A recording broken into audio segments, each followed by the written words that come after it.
우리가 지난 강해에서 예루살렘에서 바울이 겪었던 죽음의 위협과 어려움에 대한 심각한 상황을 우리가 볼 수 있었는데요. 바울이 산헤드린 공회에서 자신은 부활을 믿는 바리새인이라고 그러니까 부활을 믿는 바리새인들과 그리고 부활을 믿지 않는 사두개인들이 서로 심히 다투었다고 성경이 기록했죠. 그래서 바울이 생명의 위협까지 느낄 정도가 되었습니다. 성경은 이렇게 기록했는데요. 당시에 바울이 그들 무리 가운데서 그의 몸이 찢겨질까 염려하여, 그러니까 얼마나 심각하게 싸웠는지를 알 수 있습니다. 찢겨질까 염려하여 천부장이 군인들을 시켜서 명해서 바울을 데리고 와서 영내로 들어갔다라고 기록할 정도로 매우 심각한 상황을 보내게 된 겁니다. 그리고 그 심각한 죽음의 위협이 있었던 그 밤에 주님이 그에게 위로하셨잖아요. 사도행전 23장 11절을 보니까 담대해라, 내가 예루살렘에서 나를 증언한 것 같이 또한 로마에서도 증언하리라, 이 위로를 받았죠. 그리고 바울이 이 말씀을 통해서 그는 어떤 위협에도 그가 사명을 감당하고자 하는 마음들을 또한 위로받고 지키려고 했던 것을 볼 수가 있습니다.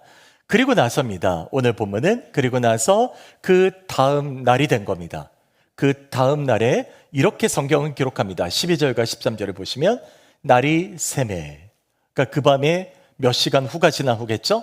유대인들이 당을 지어 맹세하되 바울을 죽이기 전에는 먹지도 아니하고 마시지도 아니하겠다 하고, 13절에 이같이 동맹한 자가 40여 명이었더라 라고 되어 있습니다.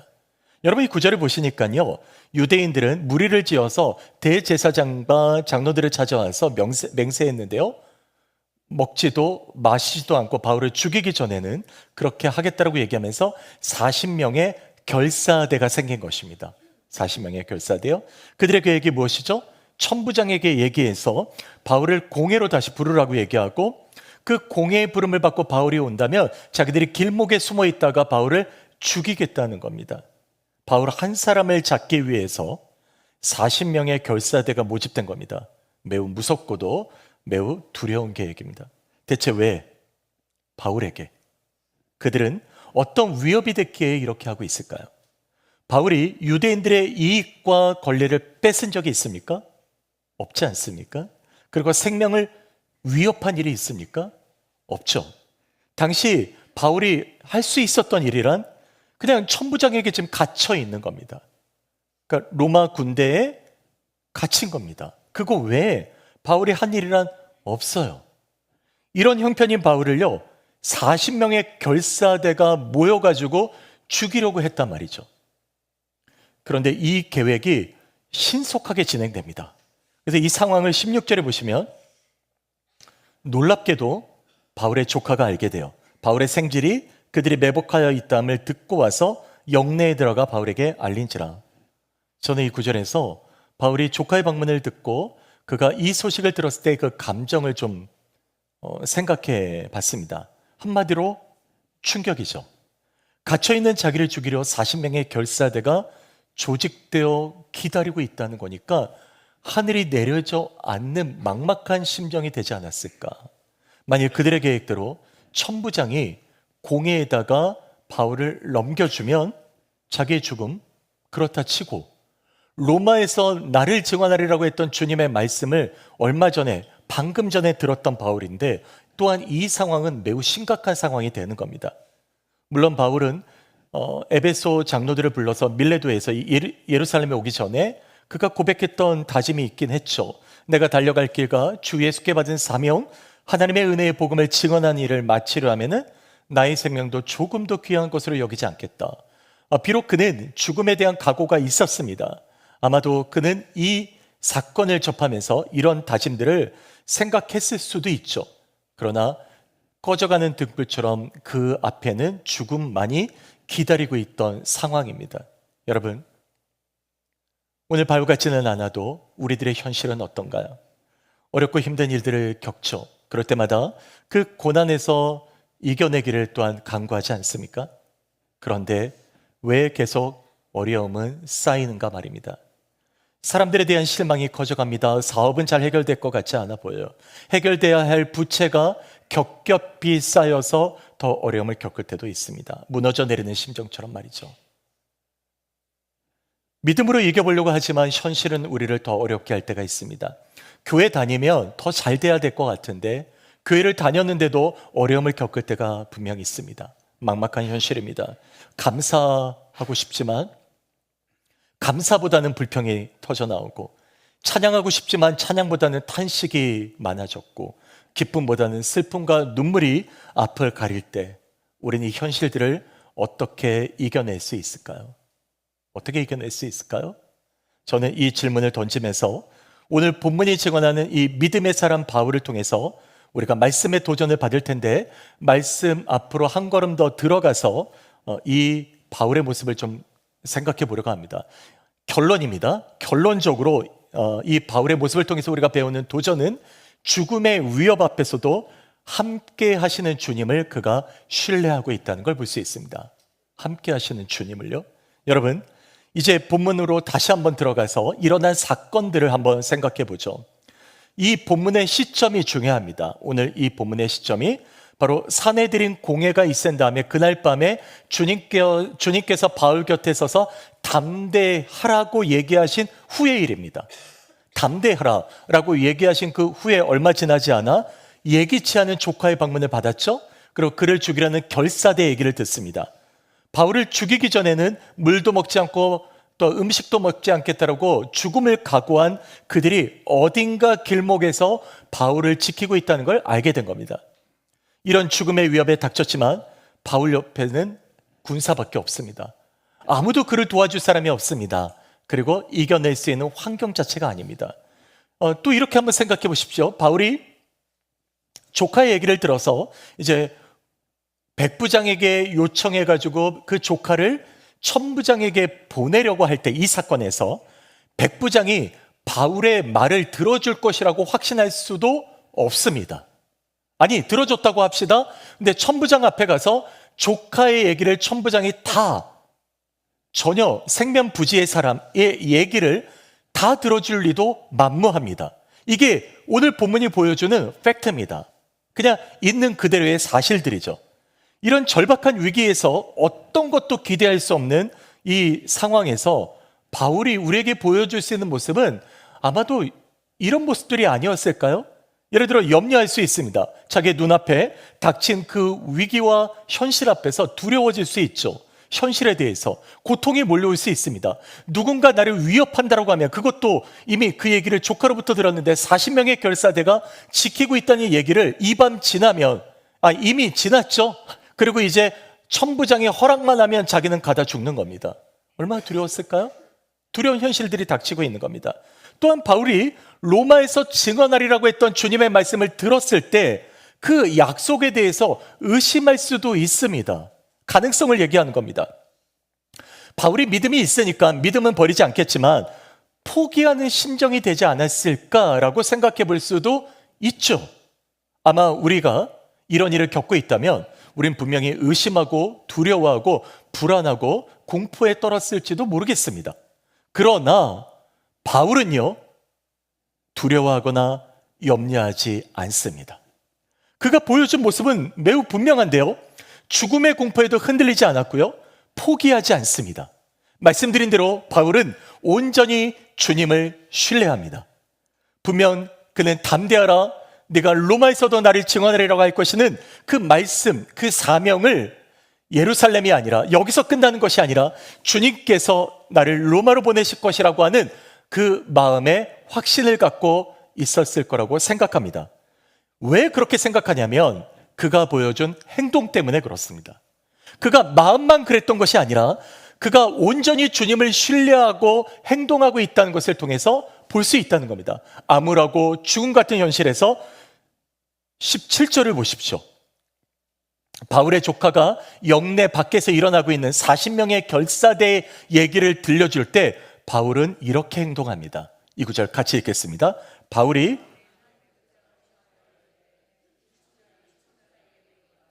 그에게 무슨 할 말이 있다. 자, 보십시오. 이 청년을 천부장에게 데려가면 그가 할 말이 있다고 하잖아요. 바울이 이게 전부입니다. 바울이 할 수 있는 일이란 이것밖에 없습니다. 앞에서 말씀드린 것처럼 백부장이 바울의 얘기를 무시할 수 있었고, 천부장이 받아들이지 않는다면 바울의 목숨은 경각에 달려있는 겁니다. 그럼에도 바울은 자신이 해야 할 일을, 할 수 있는 일을 했을 뿐입니다. 여기에 염려라는 단어가 들어갑니까? 여기에 포기했다라는 단어가 들어갑니까? 불안해했나요? 그리고 바울이 머뭇거렸나요? 아닙니다. 자기 조카 얘기를 듣고 바로 행동합니다. 바로 행동하며 이 아이를 천부장에게 데려가 주십시오. 바울이 한 행동입니다. 그가 주님을 신뢰했기 때문입니다. 바로 그 모습을 우리가 볼 수 있습니다. 그래서 저는 이 믿음을 이렇게 부르고 싶어요. 한번 저를 따라서 한번 해주십시오. 그리 아니하실지라도. 아멘. 그렇습니다. 그리 아니하실지라도의 믿음입니다. 바울이 보여준 믿음이에요. 우리가 성경의 사건 중에서 그리 아니하실지라도의 믿음을 보여준 성경의 서사 중에 매우 분명하고 명징되게 나온 서사가 하나 있죠. 여러분 잘 아시는 그런 성경의 서사인데요.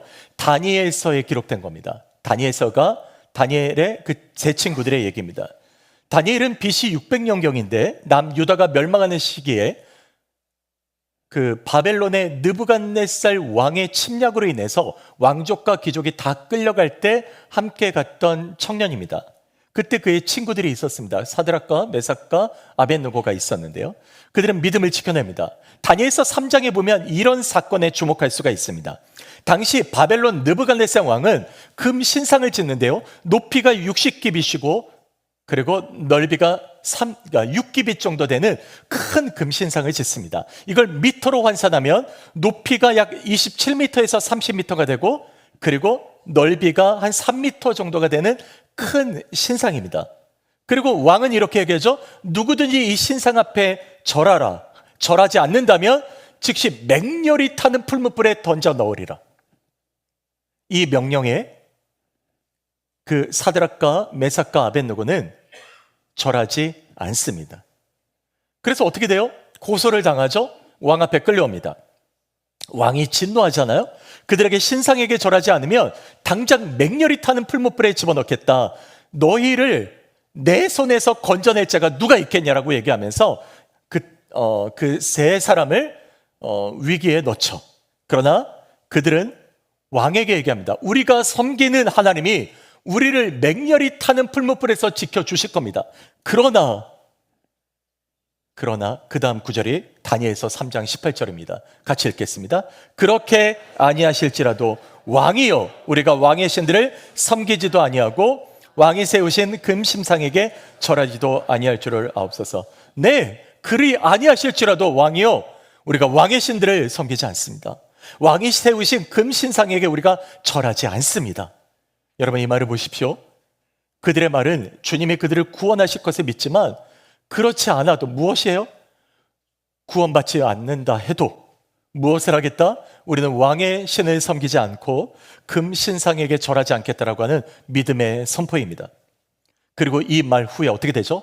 실제로 왕이 던져 넣죠? 그들을 묶어가지고 군사에게 던져버립니다. 그리고 맹렬히 타는 풀무불을 더 강하게 만들었습니다. 그러니까 이 군사가 그 불에 자긴 들어가지 않았는데 던져 넣는 순간에 자기가 죽어요. 근데 이 세 사람은 그 안에 들어가 놀라운 일이 일어납니다. 다니엘서 3장 25절에 이렇게 기록하죠.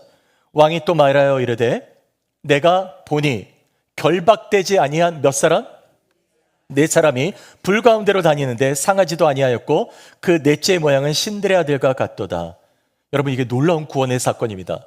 많은 성경학자들은 여기서 한 사람을 바로 구약에서 나타난 그리스도라고 얘기하는데 저도 이에 동의합니다. 왜냐하면 신들의 아들과 같다는 말을 통해서 그가 어떤 형상으로 있었는지 우리가 알 수 있으니까요. 구원받습니다. 구원받습니다. 그리고 이 사건을 목격한 왕의 고백을 들어보십시오. 28절입니다. 이 구절 같이 읽어볼까요? 느부갓네살이 말하여 이르되 사드락과 메삭과 아벳느고의 하나님을 찬송할지로다. 그가 그의 전사를 보내사 그들의 몸을 바쳐 왕의 명령을 거역하고 그 하나님 밖에는 다른 신을 섬기지 아니하며 그에게 절하지 아니한 종들을 구원하시. 할렐루야. 풀무불에서요. 모두가 죽는 풀무불에서 주님이 그들을 구원하셨습니다. 놀라운 사건이 일어난 거죠. 그리고 오히려 왕이 고백합니다. 다른 신을 섬기지 아니하며 하나님밖에는 그에게 절하지 아니한 종들을 구원하셨다. 놀라운 구원의 서사가 기록되었죠. 그렇다면 여러분, 이 구원의 서사의 중심에 무엇이 있나 주목해야 됩니다. 어떤 고백이 있었습니까? 바로 그들이 고백한 고백이죠. 그렇게 아니하실지라도. 이게 믿음입니다. 그들의 고백은 하나님이 구원하신다는 겁니다. 그러나 그리 아니하셔도 우리는 결코 하나님을 버릴 수 없고 우상을 숭배할 수 없고 절할 수 없습니다. 그 믿음의 고백이 터져 나온 거죠. 그 절망스러운 상황에서, 죽음 앞에서, 맹렬히 타는 풀무불 앞에서 그들이 터져 나왔던 고백은 그리 아니하실지라도.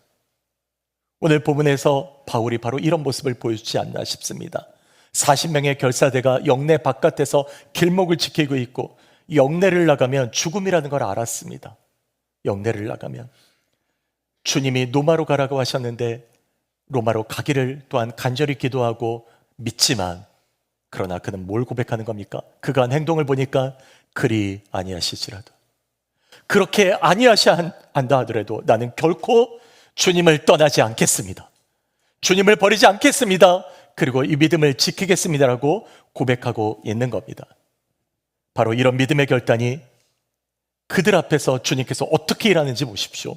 앞에서 말씀드렸죠? 40명의 결사대가 물과 음식을 먹지 않고 지켰다고요. 여러분, 이 계획은요, 완벽한 계획입니다. 아침이 이제 해가 뜨고 지키고 있는 거예요. 그리고 사람을 통해서 천부장에게 얘기해서 데리고만 나오면 됩니다. 이것보다 완벽한 계획이 없어요. 누가 지키고 있는 줄 어떻게 알겠습니까? 그런데 하나님은 그들의 계획을 바울의 조카 한 사람을 통해서 깨뜨리십니다. 여러분, 하나님의 방법을 보세요. 40명의 결사대와 대적할 군대를 보내신 것이 아닙니다. 그리고 그들보다 더 뛰어난 작전을 구사하신 것도 아니죠. 단지 바울의 조카 한 사람의 마음을 움직이신 겁니다. 그리고 백부장의 마음을 움직이셨습니다. 그리고 천부장의 마음을 움직이셨어요. 그리고 뭘 준비하십니까? 전혀 기대하지 못했던 보병 200명, 기병 70명, 그리고 창병 200명, 천부장이 1000명의 군사를 갖고 있거든요. 그러니까 거의 500명이나 되는 군대를 바울 한 사람을 위해서 하나님이 동원하셔서 로마의 그 총독에 있는 가이사라까지 보내고 있는 겁니다. 놀랍지 않습니까? 한 사람, 그 한 사람을 위해서 하나님이 하시는 일을 보십시오. 어떨 때요? 그리 아니하실지라도, 하나님, 내가 주님을 믿습니다. 그러나 그리 아니하실지라도 주님을 부인할 수 없습니다. 내가 믿음을 지킵니다라고 고백했던 그 한 사람을 위해서 주님이 펼쳐지고 있는 구원의 서사를 여러분 보십시오. 하나님의 방법은요, 우린 생각할 때 뭔가 거창한 것이 일어나야 될 거라고 생각합니다. 막 폭풍우가 치고, 심지어 그렇게도 하셨죠. 이스라엘 백성들이 광야에서 홍해를 건널 때 하나님은 홍해를 가르시잖아요. 그렇게도 하십니다. 그러나 하나님은 세미한 음성으로도 말씀하십니다. 여러분, 하나님의 그 방법은요, 우리가 생각하고 기대했던 것처럼 뭔가 놀라운 역사들이 일어난 것만이 아닙니다. 하나님의 역사는, 유일한 방법은 바로 예수 그리스도가 우리를 위하여 죽으셨다는 겁니다. 그게 우리를 구원한 하나님의 방법입니다. 무슨 말씀입니까? 오직 하나님만이 답이라는 말씀입니다. 방법이 아니에요. 우리가 예수 믿을 때 뭔가 방법도 찾고 조건도 찾잖아요. 응답도 찾죠. 나쁘지 않습니다. 그러나 중요한 건 바로 하나님만이 답이라는 겁니다. 하나님만이. 여러분, 이 시대의 절박한 현실들을 우리가 앞에서도 말씀드렸지만 여러 가지 일들이 참 많죠. 우리 이 시대를 보십시오. 교회나 시대나 미국이나 한국이나 우리 정부에 대한 비판의 목소리가 참 많습니다. 한국의 경우 경제협력기구 OECD 국가 중에서 자살률이요, 다른 나라보다 2배 반이나 높다고 하지 않습니까? 노인 빈곤율, 그리고 비정규직 문제, 소상공인 문제, 영세 자영업자가 차지하는 비중이요, OECD 국가 평균 이상입니다. 극심한 사회적 양극화가 일어나고 있고 경제 불평등의 균열이 커지고 있습니다. 여기에 기독교가 그 역할을 감당해야 되는데 기독교는 사회적 책임을 감당해야 될 상황에서 뒷짐지고 있는 것 같이 보입니다. 그리고 그 안에 들어가 보니까 종교 다원주의가 심각해지고 있고, 그리고 인종 간의 차별이 심해지고 있고요. 교회는 번영주의와 성공주의로 물들어가고 있습니다. 여러분, 이런 시대에 종교적인 문제는 어떻습니까? 기독교는 쇠퇴하고 이슬람은 어마어마하게 퍼져가고 있잖아요. 전 세계적으로. 실은 희망이 없어 보여요. 어떤 꿈을 꿀 수 있을까? 답이 없는 것 같습니다. 우리가 다음 세대에게 물려줄 유산은 있는가라고도 물어보기도 합니다. 여러분, 우리가 살아가는 이 시대와 사회에서 그렇다면 우린 그대로 그냥 주저앉아 있어야 될까요? 아니면 그리 아니하실지라도의 믿음을 붙들고 주님을 의지해야 하는 것입니까? 여러분, 반대로 이렇게 한번 질문해 볼까 합니다. 여러분은 다니엘의 친구들 같이 풀무불에서 구원을 받고 바울과 같이 40명의 결사대의 위협에도 구원을 받기를 원하십니까? 네, 아멘이죠. 이런 구원의 삶이 오늘 성도인 우리에게도 일어나는 구원의 역사가 되기를 우리는 모두 원합니다. 맞지 않습니까? 그렇다면 선택은 하나입니다. 바로 no way, 다른 길이 없습니다. 그리 아니하실지라도의 믿음을 붙드는 것입니다. 그것밖에 없어요. 그리 아니하실지라도, 그럼 우리가 그리 아니한다 하더라도 라고 고백할 때 그 근본이 무엇입니까? 여러분, 이거 매우 본질적인 답입니다. 많은 답이 없어요. 오직 하나의 답밖에 없습니다. 그 답의 근본은 예수 그리스도십니다. 내가 예수 믿기 때문에, 예수님 때문에 그리 아니한다 해도 내가 그 일에 믿음으로 감당하겠다라고 고백할 수 있는 거죠. 그래서 바울은 주 예수로 인해서 그의 삶이 은혜 가운데 그가 어떤 채워진 삶이었는지 고린도후서 4장 8절에서 10절에 이렇게 말하죠. 이 구절 같이 한번 고백해 볼까요? 우리가 사방으로 우겨쌈을 당하여도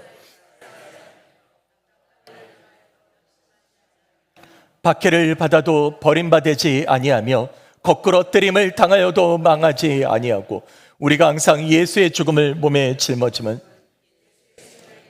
우리 몸에 나타나게 하려 함이라. 여러분, 이 구절을 보시면요, 우리가 살아가는 현실과 실제 믿음의 팩트가 전혀 다르게 나와 있습니다. 현실은 어떤 거예요? 우겨쌈을 당합니다. 답답한 일을 당해요. 박해를 받아요. 내 의지와 상관없이 거꾸로 뜨림을 당한다고 얘기합니다. 이것이 바울이 겪은 일이고요, 우리도 또한 겪고 있는 일들이기도 합니다. 이게 우리가 겪는 모든, 어쩌면 이 일이 우리의 현실이라고 얘기합니다. 아니에요. 믿음의 현실은 다릅니다. 뭐라고 얘기하십니까? 우리가 우겨쌈을 당해도 쌓이지 아니하며 낙심하게 되지 아니하고 버림받지 않고 망하지 않는다고 얘기합니다. 사람들은 현재 일이 현실이라고 얘기하지만 믿음의 사람들은 그 현실을 넘어 계시는 그리스도 안에 있기 때문에 바로 믿음의 근본 되시는 이 팩트 되시는 예수 그리스도 안에 있기 때문에 우리는 이 상황을 믿음으로 이겨낼 수 있는 겁니다. 사랑하는 여러분, 이게 믿음의 팩트입니다. 그래서 바울은 그 팩트를 10절에 이렇게 말합니다. 같이 읽겠습니다. 우리가 항상 예수의 죽음을, 놀라운 말 아닙니까? 여러분, 예수의 죽음을 몸에 짊어진다는 게 뭐예요? 그게 사랑입니다. 예수님이 나 대신 십자가에서 죽으신 사랑을 내 몸에 짊어졌다. 주님의 십자가가 내 안에 있다는 얘기예요. 그 십자가의 사랑이 내 안에 있기 때문에 다 바로 그 사랑 때문에 이 몸에서 그 사랑이 흘러가고 있다라고 바울이 고백하고 있는 거예요. 여러분, 예수님의 제자 중에 베드로와 요한이 있었는데요, 그들이 성전에서 기도하러 갈 때 그 문중에서 뷰티풀 게이트라고 하는 미문, 그 미문에 올라갈 때였습니다. 그때 거기에 누가 앉아 있었냐면 평생 나면서부터 걷지 못했던 안진뱅이가 앉아 있었습니다. 그러니까 구걸을 하고 있었어요.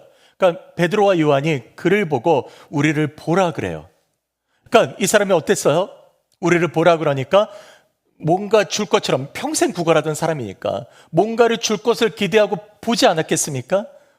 뭘 주려고 하나, 뭐 얻을 것이 있나 주목해서 보니까 그때 베드로가 사도행전 3장 6절에 이렇게 말하는 거예요. 같이 읽어볼까요?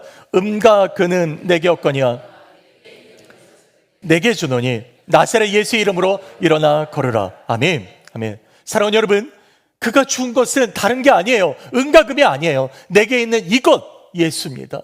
예수의 이름으로 일어나 걸으라. 여러분, 이 사건에서 우리의 현실도 성전에 구걸하며 앉아있는 안진뱅이 같은 삶은 아닐까?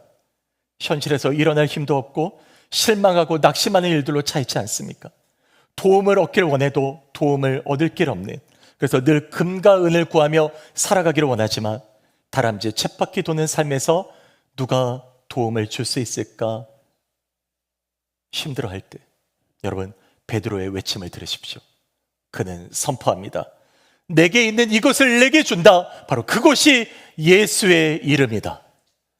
바로 그 이름, 주 예수의 이름을 붙들었고, 그 이름이 선포된 다음에 베드로는 안진뱅이의 오른손을 붙들어 일으킵니다. 그러니까 어떤 일이 일어나냐면 그의 발과 발목에 힘이 생겨서 사도행전 3장 8절은 이렇게 얘기합니다. 뛰어서서 걸으며 그들과 함께 성전으로 들어가면서 걷기도 하고 뛰기도 하며 하나님을 찬송하다. 놀라운 증거 아닙니까? 베드로가 의지한 거는 없어요. 뭐가 있어요? 베드로가 돈이 있었습니까? 말하잖아요. 근거는 나한테 없다. 근데 내게 있는 것이 있다. 바로 그것이 예수의 능력이고 예수의 이름이고 예수님이다. 바로 그 예수의 이름을 가지고 손을 잡아 일으켜 세웠다. 성경이 말하고 있습니다. 잡아, 붙들어 일으켜 세우니 발목에 힘을 얻고 뛰어. 여러분, 놀라운 일입니다. 사랑하는 여러분, 여기에 소망이 있습니다. 우리가 주 예수로 채우는 삶은요, 여러분, 내 안에 계신 예수를 나만의 예수, 내가 생각하는 예수로 가다두는 것이 아니라 손을 내밀어서 일으켜 세워야 됩니다. 여러분, 그게 무엇입니까? 흐르는 물이 썩지 않듯이, 여러분, 물은 가다두면 고여 있으면 썩게 되어 있잖아요. 그러면 우리가 예수를 내 마음에 품고 믿음으로 살아간다 하더라도 이 예수가 증거되지 않으면 우리는 그 예수의 능력을 경험할 수가 없는 거라는 말씀입니다. 요한복음 4장에서 땡볕에 물을 길러왔던 사마리아 여인은 예수님을 만나죠. 그런데 이 여인이 예수님을 만난 다음에 내가 예수님 만났으니까, 메시아 만났으니까 감사해. 아닙니다. 여기서 그치지 않았습니다. 여인은 어떻게 합니까? 자기가 갖고 온 물동이를 버려두고 마을로 들어가 메시아 만났다고, 그리스도를 만났다고 증거하지 않습니까? 여리고에서 멸시를 받던 세리장 삭개오는요, 예수님을 만난 후에요, 감격에, 구원의 감격에만 젖어 있지 않았습니다. 그는 어떻게 합니까? 예수님을 만난 후에 바로 자기가 벌었던 소유의 절반을 나누어 주고, 가난한 자들에게 만일 내가 누구의 것을 빼앗은 일이 있거든 4배를 갚겠다라고 선포합니다. 사랑하는 여러분, 예수를 만난 믿음의 사람들은 자기들의 구원받은 사건, 생명만을 향유하거나 만족하지 않았습니다. 믿음의 사람들은 그 안에 머무르는 것이 아니라 예수의 사랑을 증거했고요, 나누며 살았습니다. 왜요? 바울이 고백한 것처럼 예수의 생명이, 그 죽은 몸이 내 안에 살아계신다고, 예수님의 십자가의 사랑이 내 안에 있기 때문이죠. 그래서 예수를 만난 사람들은 그 예수의 사랑을 나눌 때 구원의 은혜가 더욱 풍성해진 것이죠. 여러분, 예수의 생명은 물을 비워낼 때 물이 채워지듯, 예수의 생명은 내가 그 예수의 생명을 나눌 때 놀랍게 채워진다는 사실을 잊지 마십시오. 그래서 사도 요한은 이 사랑을 이렇게 증거하고 있는 겁니다. 요한일서 3장 16절에서 18절에 같이 읽겠습니다. 그가 우리를 위하여 목숨을 버리셨으니 우리가 이로써 사랑을 알고 우리도 형제들을 위하여 목숨을 버리는 것이 마땅하니라. 누가 이 세상의 재물을 가지고 형제의 궁핍함을 보고도 하나님의 사랑이 어찌 그 속에 거하겠느냐. 자녀들아, 우리가 말과 혀로만 사랑하지 말고 행함과 진실함으로 하자. 여러분, 16절에서 그가 우리를 위하여 목숨을 버리셨다는 이 말은요, 바울이 고백했던 것처럼 예수의 죽은 몸이 우리 안에 있다는 거예요.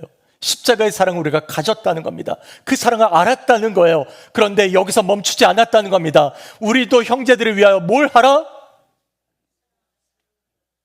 목숨을 버리라. 옆에 있는 분들에게 한번 고백해 보시죠. 목숨을 버리라. 이거 쉽게 고백되지 않죠? 여러분, 이게 16절에서 끝나면 안 됩니다. 이게 뭐냐 그럼? 16절에서 끝나는 게 아니라 17절을 보십시오. 목숨을 버리는 걸 해석하고 있는 겁니다. 여러분, 이게 매우 중요한 관점이에요. 우리는 재물, 물질을요, 내 목숨처럼 여기는 보편적인 세상에서 살고 있습니다. 그렇잖아요. 여러분, 돈 때문에 다툼이 일어나는 거고요, 돈 때문에 국가 간의 전쟁이 일어나는 거예요. 물질 때문에 이 땅에 모든 죄악들이 있다는 사실을 우리는 부인할 수가 없어요. 이건 아무도 부인할 수 없어요. 그래서 사람들이 그러잖아요. 돈이 있으면 뭔가 할 수 있을 것 같아요. 그게 권력이 되고 힘이 되잖아요. 정확하게 말씀하십니다. 16절에 17절에 누가 이 세상의 재물을 가지고 형제의 궁핍함을 보고도 마음을 어떻게 했어요? 닫았어요. 그러니까 내가 예수님의 사랑을 받았는데 닫아버린 거예요. 그러면 하나님의 사랑이 어찌 그 속에 거하겠느냐? 그러면 목숨을 버리는 건 뭐냐면 내가 이 사랑을 가지고 흘러가게 하는 겁니다. 그래서 18절에 이렇게 얘기하는 거예요. 자녀들아, 우리가 말과 혀로만 뭐 하지 말라? 네, 사랑하지 말라. 우린 돈이 있으면 돈 갖고 자랑하고 돈이 있으면 그거 갖고 행세하려고 합니다. 근데 이 돈은요, 후 하고 불면 날라 없어져요. 그리고 아무리 우리가 80, 100살을 산다 하더라도 여러분 그거 지키고 갈 수 있는 사람이 있습니까? Nothing. 아무도 없죠. 아무도 없습니다. 뭐라 그러세요? 그게 예수의 사랑입니다. 거기에 가두지 말라 말이에요. 말만 하지 말라고 행함과 진실함으로 하라고 얘기합니다. 여러분 그게 바울이 말하고 있는 거예요. 예수의 사랑으로 채워졌다면 그 사랑을 나누는 거예요. 베드로와 요한이 거기 성전 미문에 앉은 백을 일으켜 준 거예요. 예수의 이름으로 잡아 일으켰을 때 그의 발목에 힘이 붙고 뛰었더라 말이에요. 뛰었더라. 여러분 오늘 우리가 살아갈 때 다시 정리할게요. 예수의 생명이 우리 안에 있으면 이 사랑이 넘쳐나야 됩니다. 내가 갖고 있으면 안 돼요. 넘쳐나야 됩니다. 이건 당연한 겁니다. 우리 안에 예수의 생명으로 채울 때, 그리고 하나 더, 그 손을 잡아주십시오. 잡아주세요. 여러분의 주변에 잃어버린 영혼들이 있으십니까? 여러분의 주변에 연약한 이웃들이 있으세요? 아픈 분들이 있으세요? 너무 감사한 것, 우리 모든 공동체에 아픈 분들이 계실 때 여러분이 함께 기도해서 지금 치유하시는 역사가 계속 일어나고 있지 않아요? 그렇잖아요. 계속 일어나고 있습니다. 여러분이 기도할 때마다 하늘의 은혜가 계속해서 여러분의 기도를 통해서 사랑과 성경을 통해서 일어나고 있는 걸 저는 목도하고 있습니다. 너무 놀라운 일들이 일어나고 있어요. 여러분 그 안에서 우리가 머물 때 예수의 사랑을 나만 갖고 있는 것이 아니라 그럼 그 사랑은 소용이 없다고 얘기해요. 형제를 사랑하는 마음이 있으면 나누는 것입니다. 여러분 이것이 형제들의 손을 잡아주어 나눌 때 여러분 공동체가 놀랍게 일어나게 되는 것입니다. 사랑하는 여러분, 예수의 이름만이 우리를 살리는 생명의 이름입니다. 예수의 이름만이 끝나지 않는 절망과 어둠을 끊어내는 소망입니다. 그래서 예수의 이름으로 채우고 예수의 이름으로 손을 내밀 때 놀라운 구원의 역사를 이루게 되는 겁니다. 사랑하는 여러분, 오직 주 예수의 은혜로 예수의 이름만으로 채우는 저와 여러분의 삶이 되시길 주의 이름으로 축복합니다. 세상을 향한 사랑의 통로가 되어 주십시오. 그래서 예수 생명의 역사를 품고 모든 절망과 아픔과 상처를 끊어내는 저와 여러분 되시길 주의 이름으로 축복합니다. 말씀을 정리할까 합니다. 바울이 닥쳤던 죽음과 같은 극한의 현실이 오늘 우리 삶에 닥칠 수 있습니다. 그러나 믿음의 사람은 두려워하지 않았습니다. 담대하라, 내가 너와 함께 함이니라. 놀라지 말라, 나는 너의 하나님이 됨이니라. 내가 너를 굳세게 하리라, 내가 너를 도와주리라. 나의 의로운 오른손으로 너를 붙들리라 말씀하신 주님의 말씀을 붙들고 그리 아니하신다 하더라도 주님, 제가 예수님만으로 채우고 믿음으로 나아갑니다. 이 믿음으로 고백했던 성도들이었습니다. 사랑하는 여러분, 바로 이 영원한 생명 되시는 그리스도만을 붙들고 나아가기 위하여 여러분 이제 함께 기도하고 싶습니다. 여러분 한 시간 기도할 때 하나님 오직 예수의 생명만으로 채우고 예수만을 의지하며 나아가는 우리 모두가 되게 해달라고, 그래서 예수의 생명을 나만 갖고 있는 것이 아니라 세상으로 흘려보내는 주의 성도가 될 수 있게 해달라고 우리 합심하여 마음을 모아서 함께 기도하도록 하겠습니다. 오늘 예수로 충만한 삶 되어 우리가 어느 곳에 있든지 어떤 삶이 있든지 그리 아니하실지라도 그 믿음 갖고 나아가는 우리 모든 성도들이 되게 하여 주시옵소서. 삶의 고단함, 때로는 흘려야 될 눈물이 있고 아픔이 있을 때에도 주님, 그것이 끝이 아니라 주님께서 우리에게 사명을 주셨고 그리 아니하실지라도 믿음으로 나아갈 수 있는 믿음의 결단을 허락해 주심을 감사합니다. 하나님 그 예수로 충만하여 우리 형제들의 그리고 또 우리 이웃들의 손을 붙잡아 일으켜 세우게 하시고 예수 그리스도의 생명이 우리 안에 날마다 살아 역사하는 생명의 능력이 되게 하여 주시옵소서. 그래서 예수로 충만한 우리 모두가 되어 하나님 나라를 세워가는 주의 성도가 다 되도록 역사하여 주시옵소서. 주님이 역사하시고 말씀하시며 인도하심을 감사드리며 우리 주 예수님의 이름으로 기도드립니다. 아멘. 아멘.